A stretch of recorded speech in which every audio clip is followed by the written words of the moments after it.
Hey there. I want to start by saying thank you for tuning in once again to another Enlighten Hearts Ministry podcast. It is Saturday, the final stretch of the second week of Easter, and if your week has looked anything like mine, you might be feeling a little bit of what I call Philip math fatigue.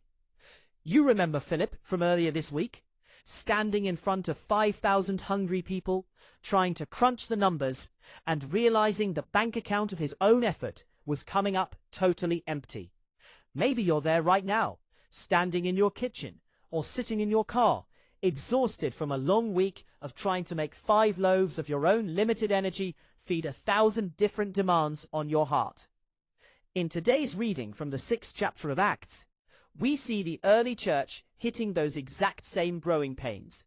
The numbers were exploding, which on paper is a massive win, but in reality, it meant more drama, more complaints, and the feeling that the whole structure was about to snap under the weight of it all. The Hellenists were upset because their widows were being overlooked in the daily distribution. It was a classic cafeteria fight, but with eternal stakes. Here's the thing. Growth is beautiful, but it's also incredibly messy. The apostles realized a profound truth that we often forget. They couldn't be everywhere at once, and they weren't supposed to be. So they built a structure, an architecture of hope. They appointed the first 7 deacons to handle the physical, tangible needs of the community, so that the mission could stay on track. This wasn't about the apostles being too good for manual labor. It was about realizing that for the body of Christ to function, every part has to do its job. The Catechism of the Catholic Church, specifically paragraph 794, reminds us that Christ provides for our growth by distributing various gifts to the members of his body. Drop the mic right there, because that means you aren't designed to be a solo rower. If you feel like you're failing because you can't do it all, you're actually just fighting against the floor plan the architect designed for you. Being obedient to God often starts with the humility to say, I can't do this alone. I need the deacons of grace to step in. But then the gospel takes us from the temple floor to the middle of a dark, choppy lake. The disciples are in a boat headed toward Capernaum, and it is pitch black. The wind is howling. The waves are getting rough. And the text says something haunting. Jesus had not yet come to them. I've been wrestling with this all morning, because if you've ever felt like your life is a tiny rowboat in a massive hurricane, you know that silence. You're rowing as hard as you can. Your muscles are screaming, and the great I am you heard about on the shore seems like a distant, beautiful memory.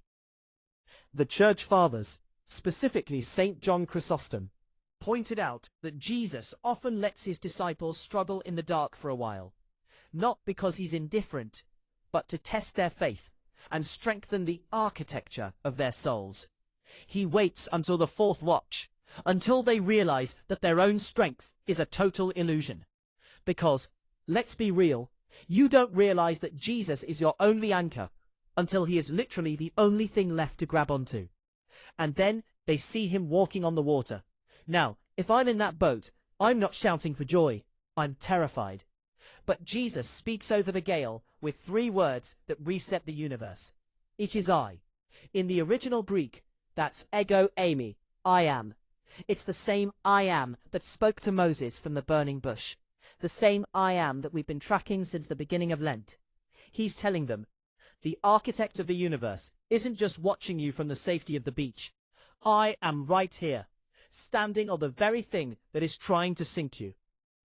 There's a beautiful line in Pope Francis's Lumen Fidei, where he says that faith is not a light that scatters all our darkness, but a lamp which guides our steps in the night. When Jesus steps into that boat, the gospel says that immediately they arrived at the shore. Notice he didn't necessarily stop the wind first, he just joined them, and suddenly the destination was reached. So, as you head into your Saturday, I want you to stop the Philip math. Stop trying to row through the storm of your own anxiety using only your own power. Take a breath.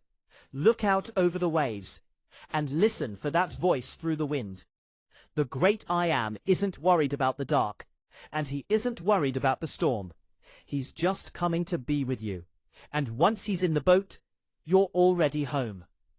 Dark waves rise and fall. It is I, the architect. Peace stands on the sea. Once again, thanks for being part of the Enlightened Hearts family.